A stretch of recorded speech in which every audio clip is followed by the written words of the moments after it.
ฮัลโหลสิงห์ออกมาหากูดู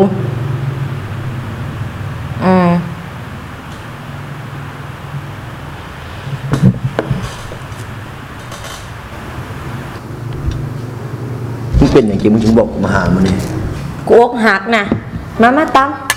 เอากินให้มันตายไปเลยมึงสิแค่อย่างสมุทรทรายคนเดียวมึงจะมากินเหล้ากินเบียร์ให้มันเมากูเห็นมันไปกับคนอื่นอย่างเมื่อวานนี้หานที่มันพากูไปกินมันก็พาอีนี่ไปกินเว้ามากูละโศกเด้มาเอาตามเอ้า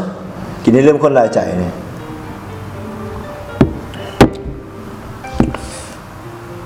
มึงสิกินยังกระดักกระดอกเหรอกูอยากลืมให้ได้อยากลืมทุกอย่างลืมทุกอย่างมึงลืมเขาบ่ได้ดอกที่มึงเฮ็ดแบบนี้นะมึงกินไปก็กินไปซื่อๆกินเหล้ากินเบียร์ไปกูขอมื้อนี้เป็นมื้อของกูซะที่กูจะลืมมันกูสิกินมันให้หมดเอ้ากินยังให้หมดกินเหล้านี่ติกินเหล้านี่แหละมึงกินไปก็กินไปซื่อๆยามมึงเมามึงก็ลืมมึงตื่นมามึงก็คิดหามันคือเก่ามึงสิกินหรือเพื่อหยังแต่อย่างน้อยมันก็เฮ็ดให้กูลืมมื้อนี้ที่กูเห็นมันลืมมื้อนี้นะมื้ออื่นมากูสิเป็นคนใหม่กูสิลืมมันให้ได้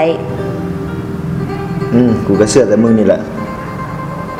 มึงกินไปก็ซ้ำนี่แหละซ้ำเหล้าซ้ำเบียร์นะก็ซ้ำนี้ได้กูสั่งมาแต่แก้วเดียวให้มึงกินมึงอย่าไปคิดน้ำเขาเลยผู้ชายบ่ได้มีคนเดียวในโลกหน้าตามึงก็ดีมึงหาคนใหม่มื้อใดก็ได้แต่คนเดียวที่กูฮักมีคนเดียวในโลกผู้ชายที่กูฮักนะมา